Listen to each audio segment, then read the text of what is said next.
Bonjour à toutes et à tous, bienvenue sur Click TV pour une émission très optimiste. On est tous d'accord pour dire que l'année 2020 a été une année pourrie. Non. Donc plutôt que de s'apesantir sur ces derniers mois, on va garder les productions qui nous ont marqué cette année et dans les mois qui vont venir. On vous a demandé à tous votre sélection de films, de jeux vidéo, de clips, de livres. On va en parler ensemble. Avec moi pour cette émission, Pauline Clavière. Salut Anthony. Ça va ? Ouais, bah écoute, super. Moi, je suis ravie qu'on fasse ça. Je pense qu'on avait besoin de compiler justement ce qui nous fait du bien. Donc là, je suis bien entourée. Je pense qu'on va remonter le moral à tout le monde. On espère également. Sébastien Abdelhamid. Oui, bonjour, enchanté. Très content d'être là. Moi, 2020, ça n'a pas été que du négatif. Au contraire, il faut savoir toujours trouver le positif là où il est. Et un autre pilier de Click, Clément Viktorovitch. Salut Anthony. Ça va ? Ouais, ça va. J'ai dormi 3 heures, mais ça va très bien quand même. Le ouais était... Mais ça se voit pas parce qu'on a des super maquilleuses. On a ça. un excellent maquillage. Alors moi, je tiens à dire que je suis au naturel, je ne suis pas maquillé. Voilà. Eh ben, tu es très beau comme ça et c'est comme ça qu'on t'aime. Je voulais le dire parce que le travail de la maquilleuse est excellent, donc qu'on ne blâme pas la maquilleuse parce que moi, C'est honorable de ta part. On va commencer, je m'arroge le privilège de commencer par ma sélection personnelle. Pour moi, le clip de l'année, il est sorti en début d'année 2020, à une époque où tout allait encore bien. C'est Life is Good de Future et Drake. It's cool, man. Got red bottoms on. Life is good.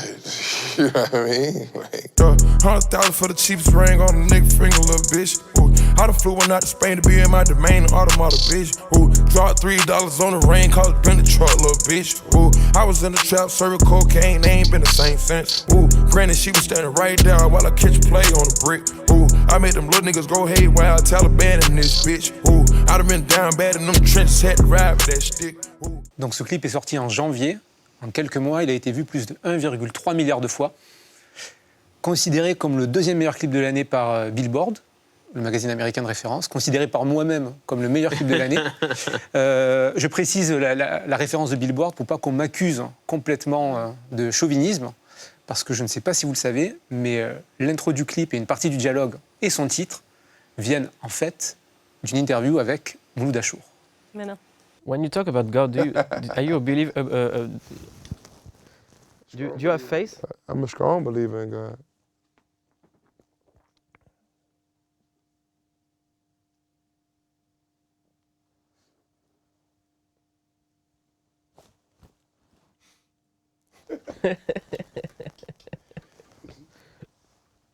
It's cool, man. Got red bottoms on. Life is good. You know what I mean? Like, Comme nous, hein. Voilà ce petit dialogue qui a été samplé, qui est repris dans la scène du fast-food du clip. T'en penses quoi, toi, Abdel, de ce clip ? bah déjà, je trouve ça très cool qu'il y ait ce sample. J'ai eu la même chose sur un son où j'avais fait l'interview avec Rick Ross, où il y a un Anglais qui a samplé un moment de Rick Ross. Et j'aime beaucoup le son, je kiffe vraiment le son. J'avais jamais vu le clip. Donc voilà, moi je dirais pas c'est le clip de l'année parce que je l'ai jamais vu. Donc voilà, je regarde très peu les clips. Mais le son est incroyable, incroyable. Ah ben, je suis content de faire ce récap parce que apparemment c'est utile. Je suis content de vous partager Après, ce moi, clip. honnêtement, niveau clip, je suis largué. Donc moi, j'aime bien regarder Click TV où il y a des très bons clips.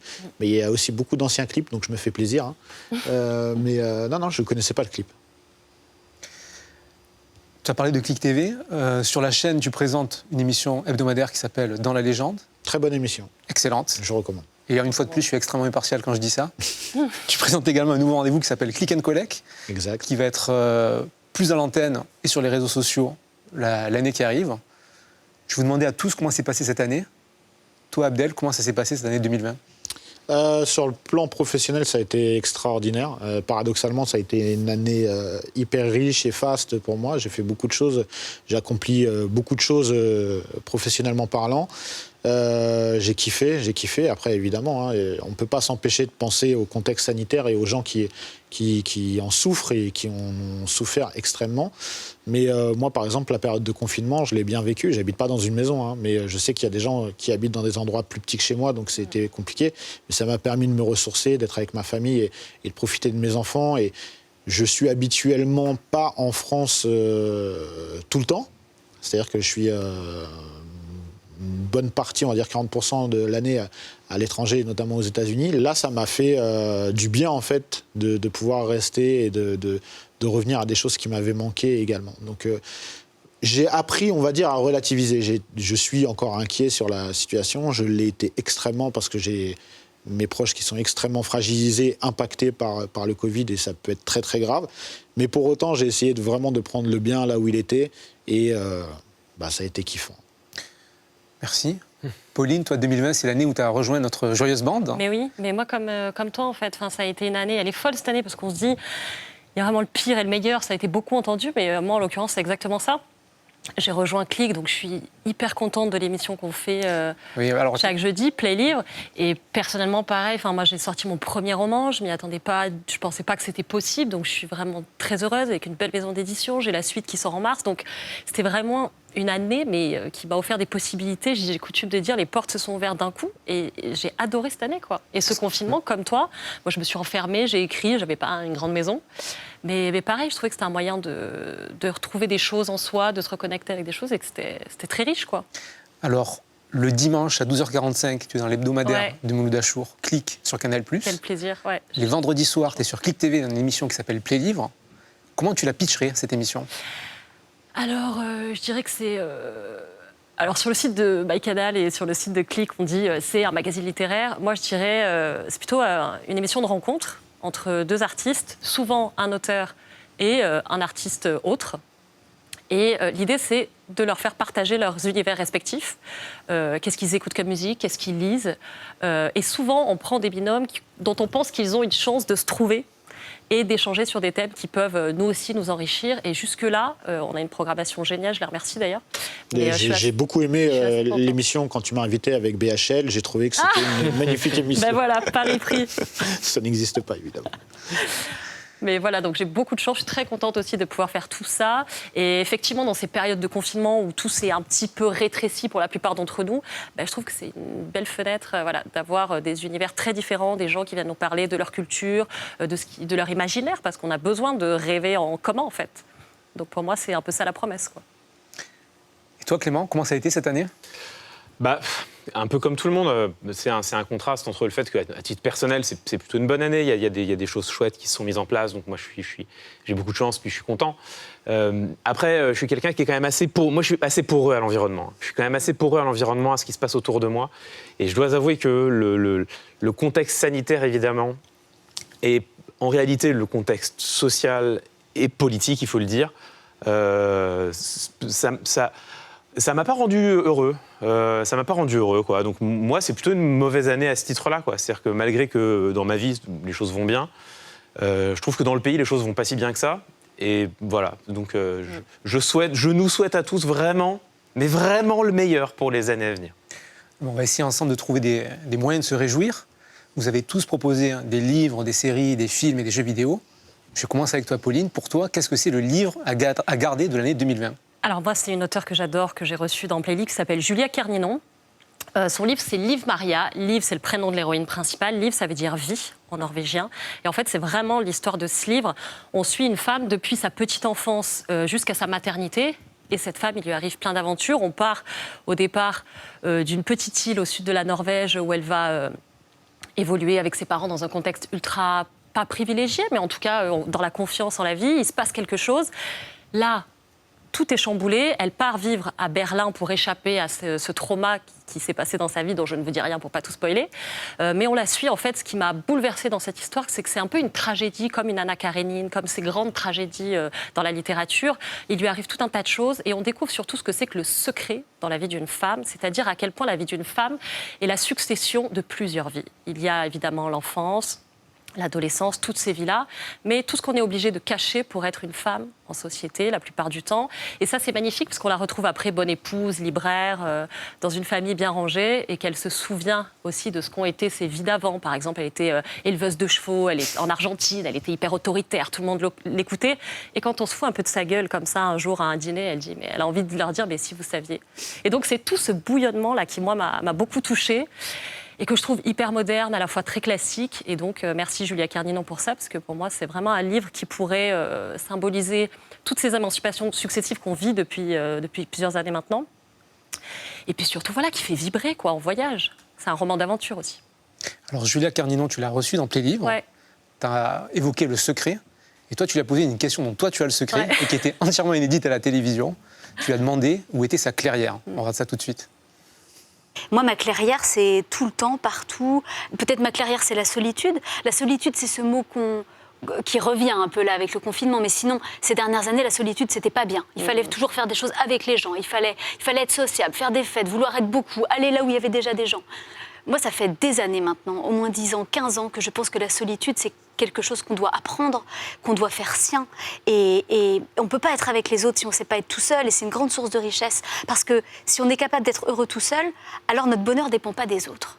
Et ça, c'est vachement important. Clément, tu nous as dit que ça avait été un peu difficile pour toi cette année émotionnellement.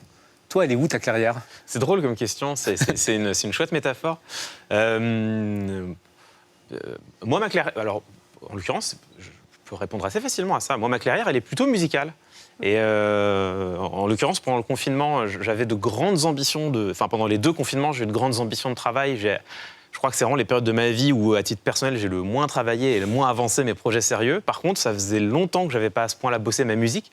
Parce que moi, C'est vrai que tu es guitariste. Oui, je suis guitariste. Ma vraie deuxième passion, et dans une certaine mesure, ma première passion, c'est la musique. Et j'ai profité du confinement pour me remettre sur ma guitare sérieusement, me remettre sur ma basse sérieusement. Et il y a cette dimension-là d'évasion où tout disparaît. Et, il suffit de poser ses mains sur son instrument pour que ce soit tout un autre monde qui s'ouvre. Je suis content que tu en parles parce que je voulais qu'on évoque ce sujet ensemble depuis un moment. On va en reparler un petit peu après de ta passion pour la musique parce que dans ta sélection, tu as mis un guitariste, on en parlera un petit peu après. Ouais. Toi, Abdel, quand on t'a posé la question sur ta clairière, tu nous as répondu qu'elle était numérique et qu'elle s'appelait GTA RP. Alors oui et non, hein, moi ma clairière, non, c'est complètement faux. Tu bousilles ma transition. Voilà, Laisse-moi ma transition. super transition, mais ce n'est pas la réalité. Ça pourrait être GTA RP dont on va parler, mais non, c'est pas ça ma clairière. Ma clairière, c'est d'abord le recueillement spirituel, et après, j'ai envie de dire, c'est aussi le travail. Accessoirement, le travail, ça me permet d'évacuer, de couper avec beaucoup de choses. Mais voilà. Donc, pour en revenir à GTA RP, qui peut être ma clairière, déjà, est-ce que vous savez ce qu'est GTA RP? Non, alors vas-y, explique-nous. Alors, vous connaissez le jeu GTA, je pense. RP, c'est pour roleplay.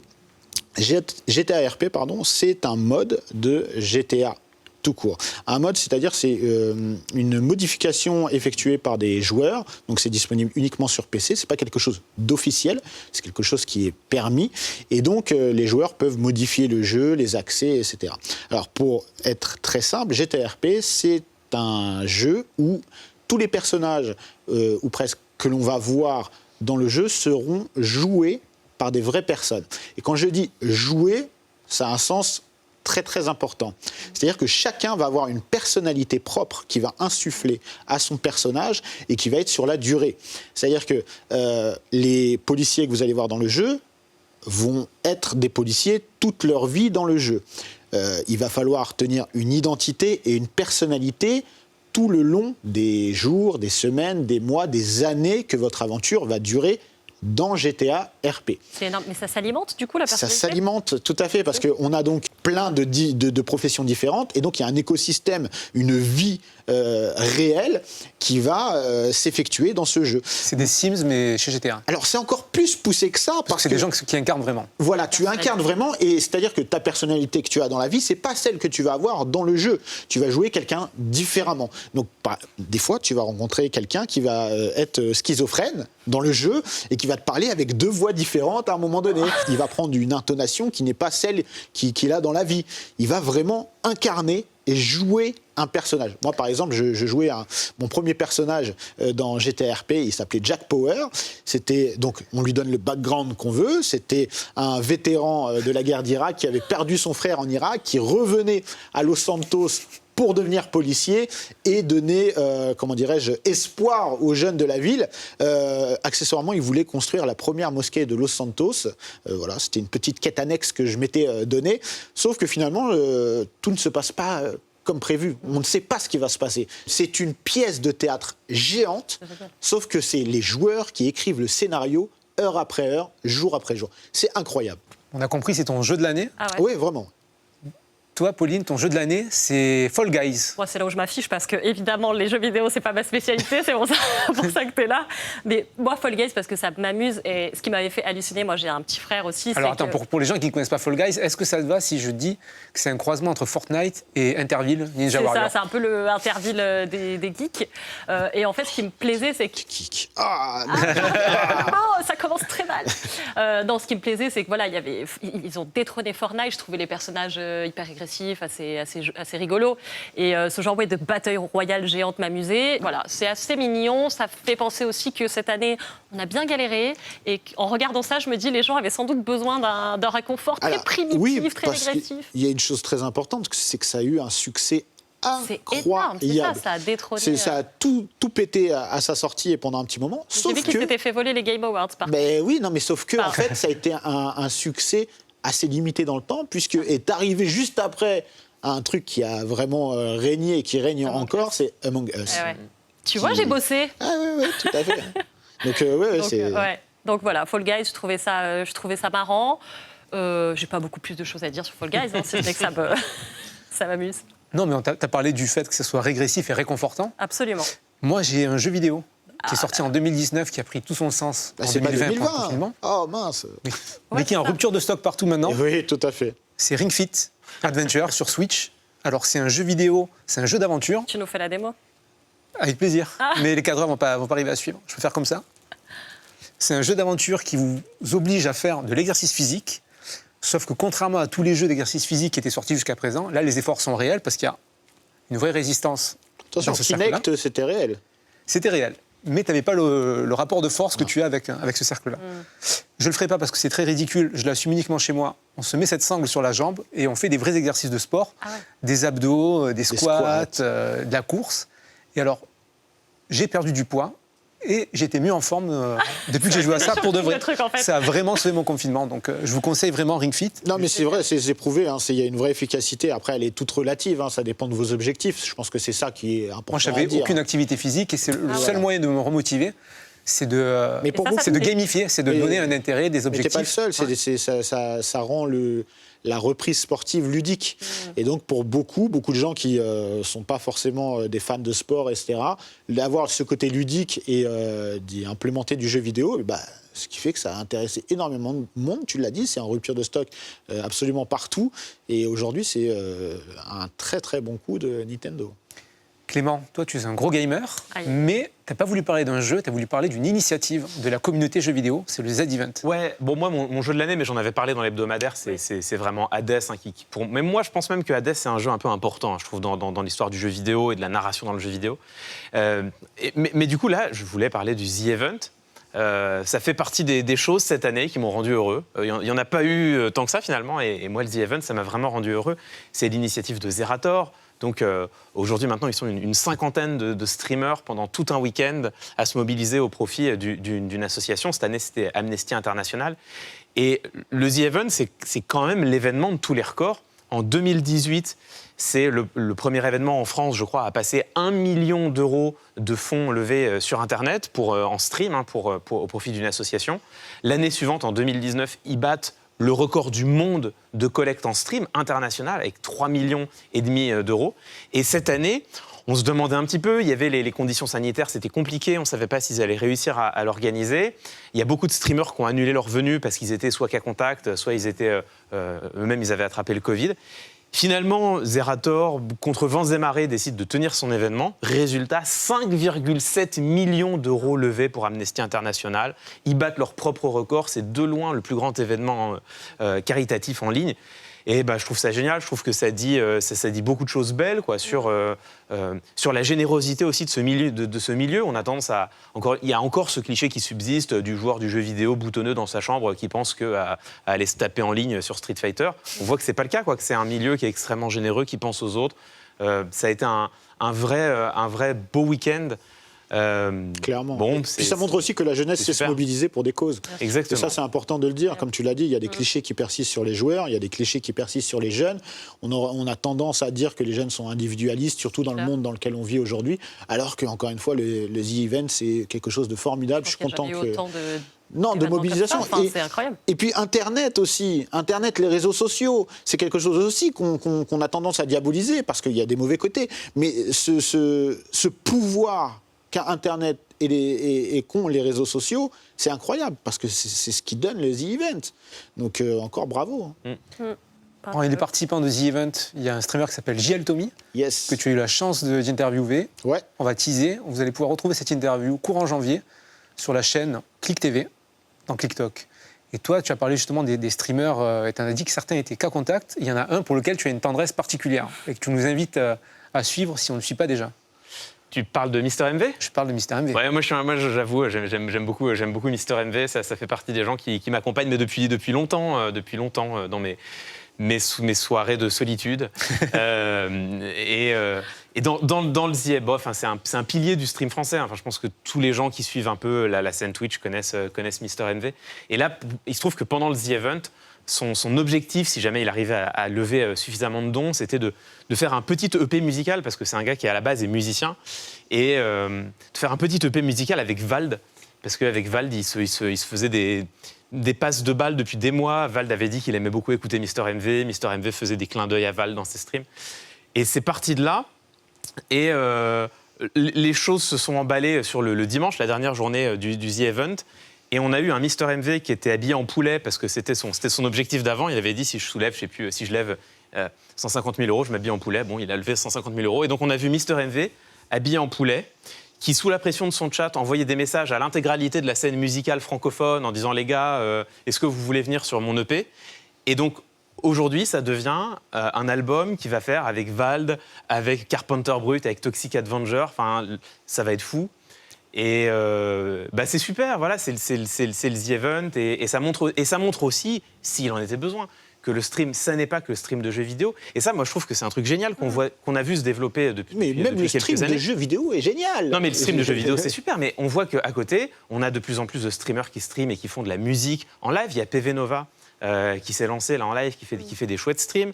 Le stream politique, c'est un truc qui se développe bien. Enfin, on a Jean Massier, mon pote d'Acropolis, qui fait un travail super depuis des années. Mais il y a Usul qui fait des super streams. Il y a Hugo Travers qui fait des choses chouettes. Donc, qu'on a reçu tous les deux dans Pouce, je vous invite à le voir en replay sur MyCanal ou sur la chaîne YouTube de Click TV. Et donc c'est super. Moi je trouve qu'il y a quelque chose dans le streaming en direct de formidable qui est en train de se développer, avec là une invention d'une autre manière de faire de l'audiovisuel, et moi ça me rend vraiment très enthousiaste. Dans les manières classiques de faire de l'audiovisuel, il y a le cinéma, qui ont été un peu délaissés malheureusement à cause des confinements. 2 films ont marqué l'année pour toi, Pauline. C'est Tenet et Adieu les cons. Et c'est là où je me rends compte qu'en fait j'ai fait des choix extrêmement compliqués, parce que Tenet, en parler, c'est l'épreuve des balles. Il faut pas en parler. C'est une expérience à vivre. Mais moi, en tout cas, en tant qu'expérience purement cinématographique, ça m'a fait beaucoup de bien. J'ai adoré. J'ai vécu un spectacle génial. J'ai adoré ce moment. Et Adieu les cons, parce que je trouve que c'est un peu, même si j'aime pas l'expression qu'elle a un peu dévoyée, mais c'est un peu un ovni, ce genre de ciné. On l'a vu avec la veine aussi de effacer l'historique des Grolandais. On l'a vu aussi avec à qui je pensais. Mais ce genre de cinéma commence à exister de nouveau, qui est à la fois pour certains trop ringard, pour d'autres décalé mais étrange. Moi, ce que j'aime en tout cas, c'est qu'il replace les gens au centre d'un système qui nous a un peu tous perdus. Et j'aime bien l'idée d'avoir un scénario très simple. On est une équipe, ensemble, on part... Là, c'est Virginie Efira qui est tombée malade à cause des aérosols, elle était coiffeuse. Enfin voilà, tous les personnages sont presque caricaturaux dans leur caractéristiques en fait. La coiffeuse, le vieil aveugle qu'on met aux archives parce qu'il est plus bon à rien, et Dupontel qui était ingénieur en sécurité informatique mais qu'on va licencier. Et tous ces gens-là qui ne servent plus le système sont mis à la marge petit à petit, renvoyés parce que malades, parce que inutiles. Et j'aime bien l'idée que Dupontel décide de les replacer au centre d'une histoire et qu'en fait la ressource dans ce monde un peu fou et délabré vienne d'eux. Et qu'en fait toute la poésie de ce film-là, elle vient des gens, elle vient de la solidarité qui se crée entre ces personnages et de la quête qu'ils mènent, qui est la quête de toutes les belles histoires épiques, c'est-à-dire comment survivre dans un monde qui ne veut plus de nous, qui a décidé de nous marginaliser. Donc moi, ça m'a vachement touchée, ce film. J'avais aussi aimé effacer l'historique, mais c'est pas tout à fait les mêmes choses. Là, je le trouve en plus très poétique. Il y a la folie et l'intelligence très, très vive d'un Dupontel qui dit lui-même... parce que cette histoire va très vite, il dit « mais c'est parce que je méprise la lenteur ». Et il y a un truc qui me plaît chez lui d'urgence. et de sincérité vis-à-vis de ses personnages. Il en prend soin, il fait attention, et je trouve que ça fait du bien, voilà, de voir des personnages comme cela. Je vous invite d'ailleurs à revoir, si ça n'a pas déjà été fait, l'interview de Mouloud Achour, le Click-X avec Albert Dupontel, qui est pour moi un des meilleurs Click-X qu'il ait réalisé. Cet homme n'a rien de... C'est vraiment quelqu'un d'original au sens littéral. Il n'y a aucun artifice chez lui. C'est sa façon de penser, d'être, qui est, pour moi, séduisante en tout point, parce qu'il est toujours là où on ne l'attend pas, en fait. C'est surprenant de savoir faire ça. Je trouve qu'on a peu d'artistes à ce point qui arrivent à cibler des choses et à nous les faire vivre avec autant d'émotions. Moi, franchement, ce film est le final, mais c'est bouleversant. Donc, je le recommande. Il y a 2 minutes, j'ai dit que c'était difficile de parler de Tenet. J'ai un peu menti, parce qu'il se trouve que toi, Abdelhamid, pour la sortie du film, tu as animé des tables rondes. Ah ouais. Oui. Et il se trouve aussi que la première émission de cette saison de Dans la légende, ton émission du samedi soir 21h sur Click TV, était consacrée justement à Christopher Nolan. On regarde un petit extrait. Je trouve que Tenet est peut-être même encore plus ambitieux, pas forcément aussi réussi que par exemple Inception, mais plus ambitieux que ce qu'il a fait auparavant. Ce que je trouve génial, c'est qu'il fait mentir en fait toute une industrie que pour vendre un film et pour qu'il soit vu par le plus grand nombre, il faut forcément qu'il soit familial. Ouais. D'où tous les films de super-héros chez Marvel, d'où l'humour qu'ils incorporent. Ça veut pas dire. Il n'y a aucun humour quasiment dans le cinéma de Nolan. Il y a quelques touches, mais c'est pas un déconneur. Voilà. Et même il vient faire mentir un mec qui s'appelle Martin Scorsese et qui disait à la sortie de Casino en milieu des années 90 que ça, les Américains pouvaient plus voir des films compliqués, des films longs et violents. Il fallait aller vers du Pixar. Parce que ce qu'un Danny Boyle appelle la pixarification, je crois, du cinéma, c'est-à-dire des choses qui sont simples, familiales, où on peut amener les gamins, le popcorn, etc. Et avec Tenet, il continue justement à se dire qu'on a toujours une possibilité de confiance dans des films qui sont sombres, qui sont peut-être difficiles à aborder, mais à travers lesquels on peut ressentir quand même. C'est une très bonne conclusion, Louis. Très bonne conclusion. Et une autre transition. Ton émission Dans la légende, mais aussi ton émission Clément Viens voir les docteurs et les grands entretiens ClickX de Mouloud Achour, en attendant que Playlivre rejoigne le lot, sont disponibles en podcast sur toutes les plateformes d'écoute. Donc on est ravis de proposer cette solution audio. Est-ce que vous vous êtes déjà écouté en version podcast ou pas? Non, j'aime déjà pas me voir, alors c'est pas pour m'écouter. Hein. T'as pas l'image. Ouais, je m'entends déjà toute la journée parler, donc je pense que ça suffit. Et toi, Clément? Non, je me suis pas. Alors, non. Moi, je t'ai écouté. C'est vrai? Non, c'est très réussi, franchement, c'est super. Non, je me suis pas écouté, mais je dois confesser, cet instant d'ego. Petit bonheur d'être sur Spotify. Voilà, pour un amoureux de la musique comme moi, qui aurait rêvé d'être musicien, qu'il y ait un contenu de moi sur Spotify, et ben ça me rend content. Voilà. Donc je le confesse. Sans avoir une idée, je vais te demander de composer le jingle à la guitare de ton émission. Comme ça, tu auras de la musique sur Spotify dans ton émission. Eh ben, mais dépose le son. Comme ça, en plus, tu touches des royalties, tu vois. Maninx. On va y réfléchir. On va en parler. En tout cas, c'est super cool que ce soit dispo en podcast. Moi, c'est quelque chose qu'on me réclamait franchement quasiment tous les jours. On me disait, mais pourquoi c'est pas en podcast? Pourquoi c'est pas en podcast? Et je vais me faire allier celle de Tenet. Christopher Nolan, je sais pas. J'espère, je vais me l'écouter dans le train. Ouais. Spotify, Apple Music, Deezer, comme ça, on a couvert tout le spectre des plateformes. Bien. Clément, je reviens vers toi. Napster, non SoundCloud. On a couvert le cinéma. Toi, quand on t'a demandé de parler d'un film, t'as un petit peu triché. T'as parlé de série. Et je suis content que t'aies triché parce que t'as cité la même série que moi. Ouais. J'ai cité The Boys. Moi, j'ai boycotté la catégorie cinéma pour une raison simple, qui est que les 2 films que j'attendais le plus cette année ont été retardés pour cause de Covid. C'est Dune et le film Kaamelott. Donc voilà, j'ai décidé de boycotter la catégorie cinéma. J'ai beaucoup regardé de séries, et c'est vrai qu'une des séries qui m'a le plus marqué, c'est The Boys, la saison 2 de The Boys. Cette série qui est une série de super-héros. Alors je sais qu'on a ça en commun. Hein. Moi, j'aime bien les super-héros, et c'est vrai que ça faisait longtemps que j'attendais et qu'il me manquait une vraie, bonne, forte série de super-héros. Et celle-là, elle renouvelle le genre. Un peu comme Kick-Ass l'avait fait au cinéma à sa manière. Mais là en imaginant, en fait, ce que serait, et je trouve ça finalement assez réaliste, ce que seraient les super-héros s'ils existaient vraiment dans notre monde. Alors c'est une adaptation, il faut le préciser. C'est une adaptation, oui, tout à fait. Et d'un comics. Oui, tout à fait. Et donc... ce que seraient les super-héros s'ils existaient vraiment dans notre monde, eh ben les super-héros s'ils existaient vraiment dans notre monde, ce serait pas un Batman ou un Superman qui sauverait la veuve et l'orphelin. Non, il serait récupéré par le système capitaliste pour devenir un produit. Et c'est exactement ce qui se passe dans The Boys. Je trouve le pitch de départ super, les personnages intéressants, la saison 2, je l'ai trouvé hyper réussie. Moi, j'ai aimé cette série. Enfin, je sais que toi aussi, Anthony, elle t'a plu. Ça m'a plu, mais moi, ça m'a plu pour les mêmes raisons que toi. Avec un petit truc en plus, c'est que c'est la seule série internationale où on peut entendre ce genre de morceaux. J'irai jusqu'à devant le chef d'État, à lui dire en face que je pense sans faire de détails. Casquette à l'envers. On dit que la vie ne fait pas le moine, mais moi on m'a jugé parce que j'avais ma casquette à l'envers. Je vais pas faire de cinéma, c'est désormais je ne vais frapper que là où ça fait mal. Tout bellisme guettarissé. Désormais je ne vais frapper que là où ça fait mal. Ouais, j'ai d'autant plus aimé qu'il y a un personnage qui s'appelle Frenchie, le français, qui n'est pas vraiment un français, l'acteur est israélien d'origine, et il parle avec un accent chelou. Et il parle un français curieux pour un français. Ouais, mais ils ont fait un truc qui est très marrant, c'est que toutes les scènes où il apparaît, quand il se concentre, il écoute du rap français, et on entend Section d'Assaut, on entend Caris, on entend Gizmo, donc c'est très heureux que des rappeurs comme Gizmo aient de la visibilité. Il y a notamment le son de Medine et de Brave.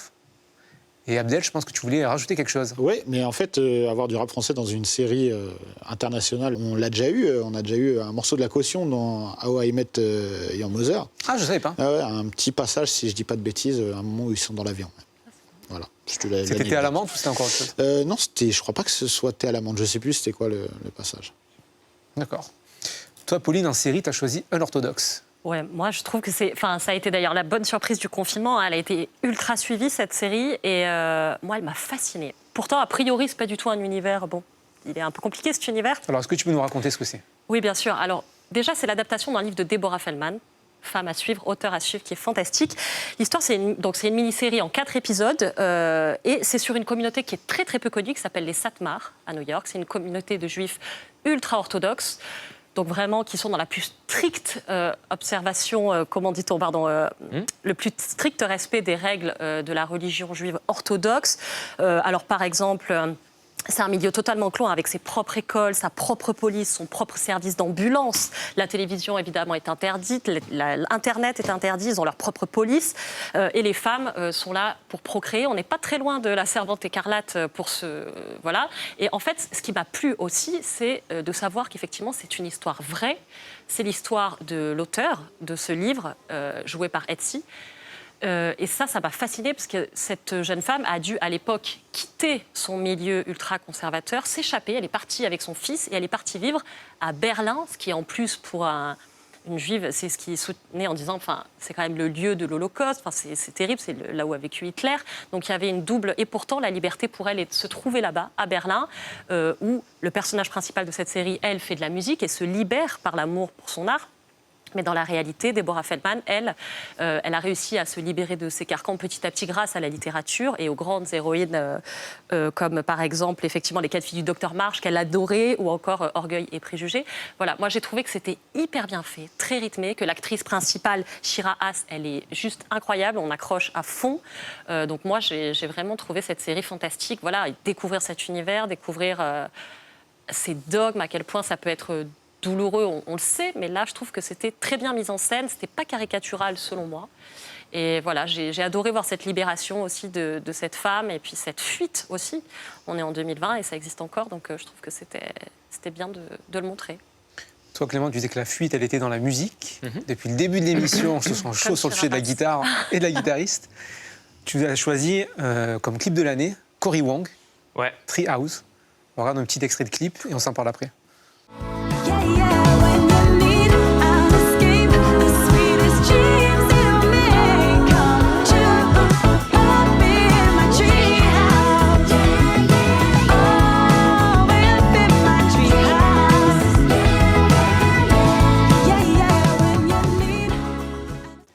Qui est Cory Wong, Clément? Alors Cory Wong, c'est en train de devenir, et je pense à juste titre, et ça me procure beaucoup de bonheur, c'est en train de devenir l'une des nouvelles stars de la guitare, de la musique, mais notamment de la guitare. Cory Wong, il est surtout connu pour être l'un des guitaristes de Vulfpeck. Donc Vulfpeck, ce super groupe de funk américain qui a participé à remettre le funk un peu au centre des débats musicaux. Il y a un espèce de new cool du funk depuis quelques années. Alors ça, moi, ça me rend vraiment heureux, avec autour de notamment Vulfpeck.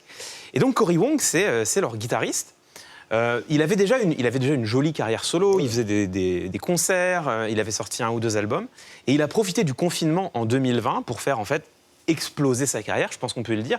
Il a sorti, je crois, 5 projets différents. Ah ouais. Dont un projet entièrement acoustique qu'il a enregistré pendant le premier confinement, un album qui vient de sortir là maintenant.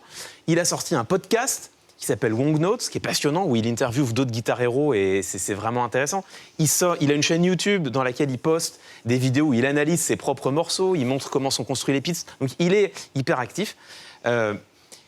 C'est un guitariste de génie. Et puis, il y a quand même quelque chose, c'est que avec lui, avec d'autres, j'ai l'impression que la guitare est en train de redevenir cool.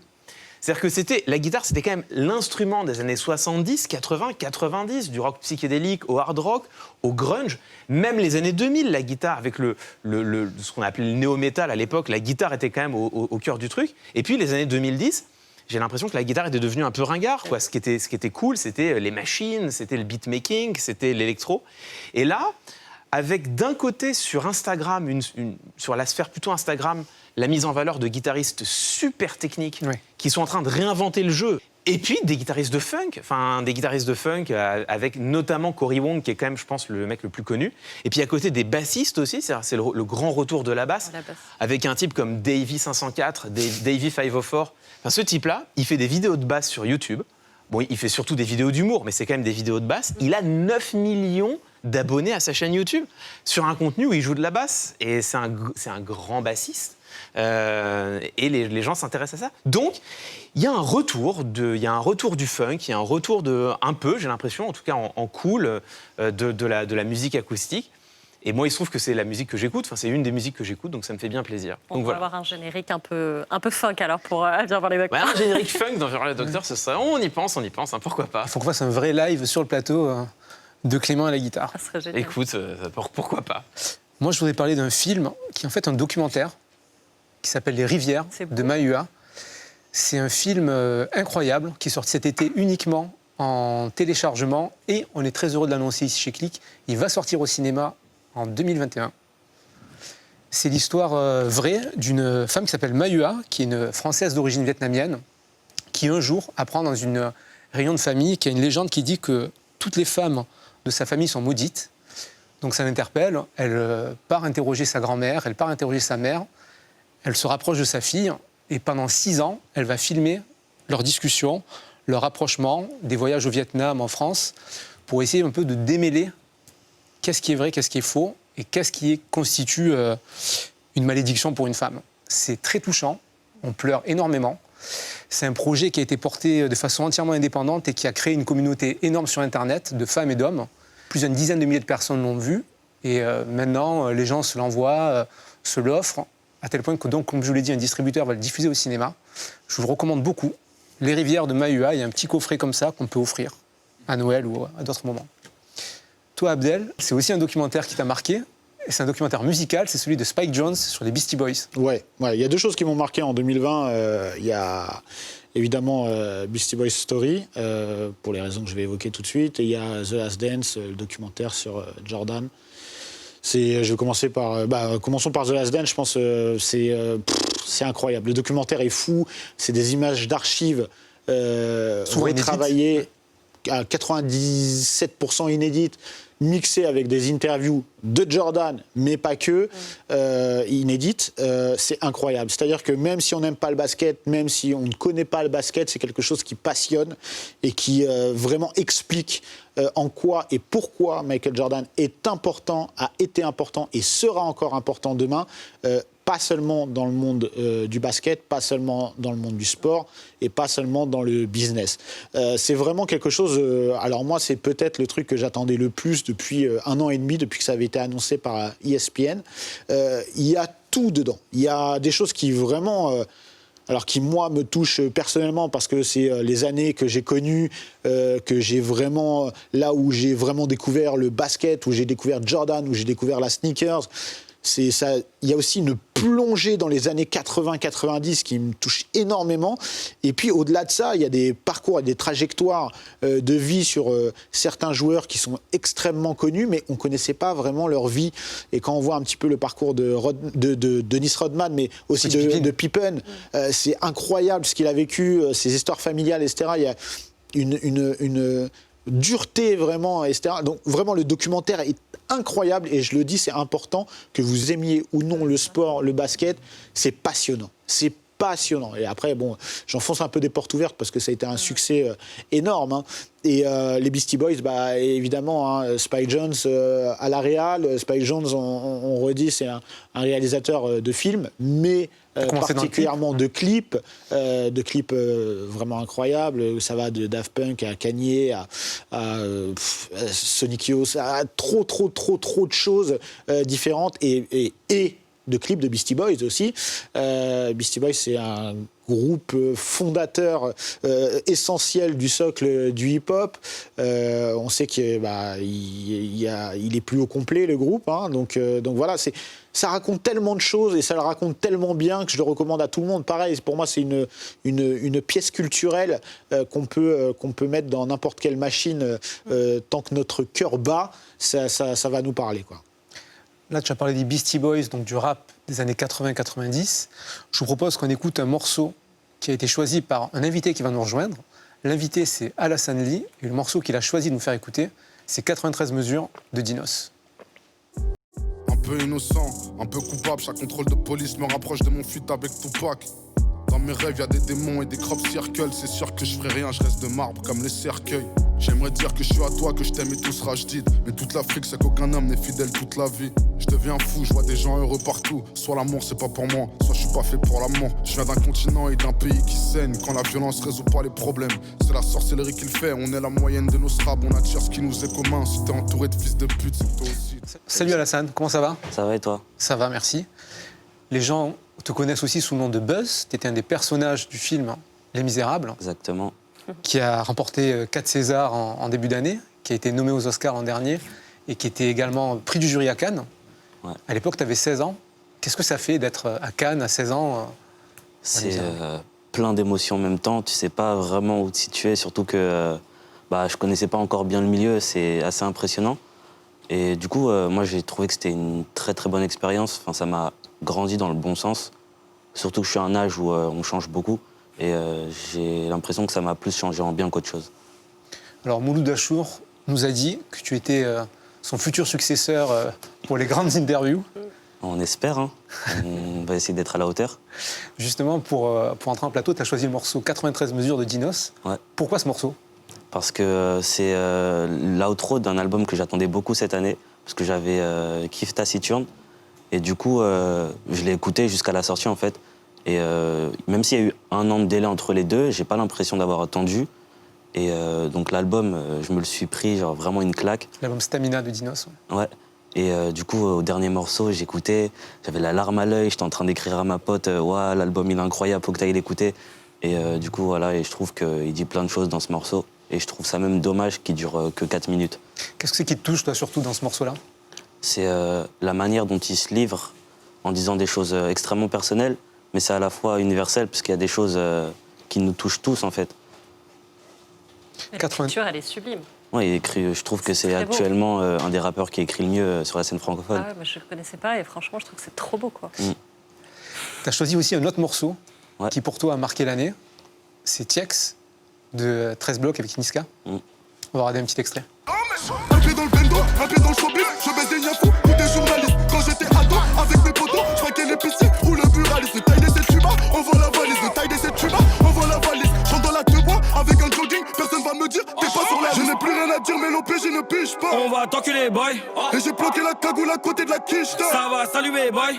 On t'y cassé la merde dans le guet, ne siffle pas. Faudra essuyer le sang. Elle préfère les méchants, donc les michtos nous kiffent. Qui m'a validé ça? Alors, c'est un clip qui n'est pas réalisé, mais qui est produit par un certain Ousmane Ly, qui est ton oncle. Ouais, c'est ça. Première question, il y a combien encore de gens talentueux dans la famille Ly à découvrir ? On espère encore un tas d'autres, comme ça on braquera dans tous les domaines. Braquer carrément. Pourquoi ce morceau, Alassane ? Parce que j'ai trouvé le clip super, genre avec plein d'effets, et je trouve le son aussi super lourd. Je crois que c'est le premier extrait de Blow 2. Et le seul truc que je trouve dommage, c'est que sur le morceau, il y a juste Z et Old P, donc on n'a pas entendu Stavo et The Four. Mais c'est pas grave, parce que sur l'album, il y a plein d'autres sons où on les entend. Oui, Stavo et The Four qui sont des membres de 13 blocs. Ouais. Comme leur nom ne l'indique pas, en fait, ils sont 4. Et petit teaser, on pourra en retrouver l'un d'eux, Stavo, l'an prochain au cinéma, dans un film de Mouloud Achour qui s'appelle Les Méchants. Ouais. Donc ça fait lien aussi avec le rap, le 93, le cinéma. Est-ce que tu connais un livre qui s'appelle Dune ? Non, je n'ai pas entendu parler. Je te demande parce que ça me permet de faire une transition avec Clément. Tu peux nous éclairer sur Dune, ou plutôt la saga de Dune, parce que pour toi, c'est le livre de l'année, même s'il est sorti il y a un petit moment. Ah, il est sorti il y a plusieurs décennies. Bon, pourquoi c'est le livre de l'année ? Parce que cette année devait sortir l'adaptation de Dune au cinéma. La nouvelle adaptation après le film de David Lynch, qui est un film un peu maudit, que Lynch, je crois, renie à moitié. Bon. Qui devait être réalisé par quelqu'un d'autre. Il y a même des choses trouvables sur le net fabuleuses. Exactement. Un documentaire sur Alessandro Jodorowsky. Voilà, donc c'est l'histoire de Dune au cinéma, c'est vraiment une longue histoire. Et on espère que enfin ce pilier de la science-fiction soit adapté dignement. Donc voilà, moi c'est l'un des films que j'attends le plus. Et ça permet de reparler un peu du livre. Dune, c'est vraiment une saga fondatrice de la science-fiction avec les romans d'Isaac Asimov. Et puis Dune, on a une science-fiction qui est beaucoup plus mystique, qui est beaucoup plus même religieuse. C'est toute une saga, c'est une exploration spirituelle, c'est une exploration philosophique, c'est une exploration psychologique et puis politique aussi. C'est très difficile de parler de cette aventure qui se passe sur Arrakis, une planète battue par les sables, où les tribus sont en compétition, mais une compétition sanglante pour l'épice, qui est la ressource qui permet de faire les voyages interspatiaux, interstellaires.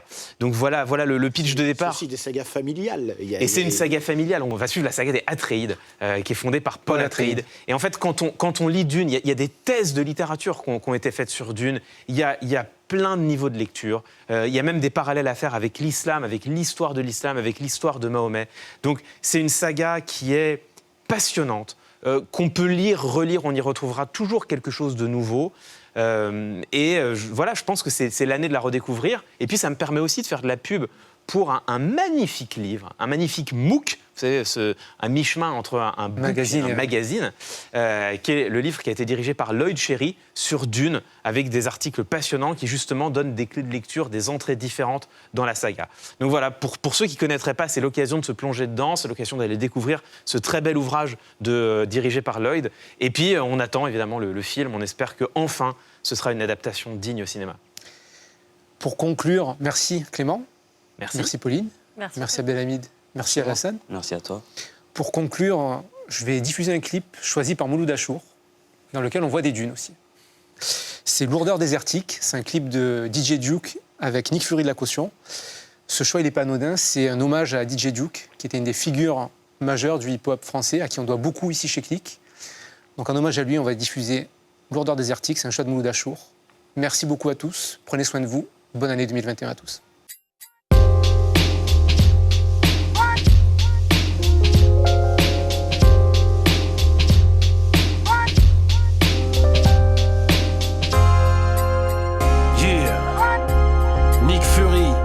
Caution, lourdeur désertique. Yo, Nick Fury, franco-marocain, symétrie d'Ariane. Aucun théorème, justice à géométrie variable. Roule dans la rue, fléau des villes pariales. Le credo est si partial, même avec des frérots épris de Marianne. Et hautain, toujours modeste, je suis en Clio et kiff Dacia. La caution, Léo et Di Maria, Eric Sénon, le feu labial. Signe mon nom sur l'auto du sergent Garcia. J'ai le mort martia, je suis au télo en mode spartiate.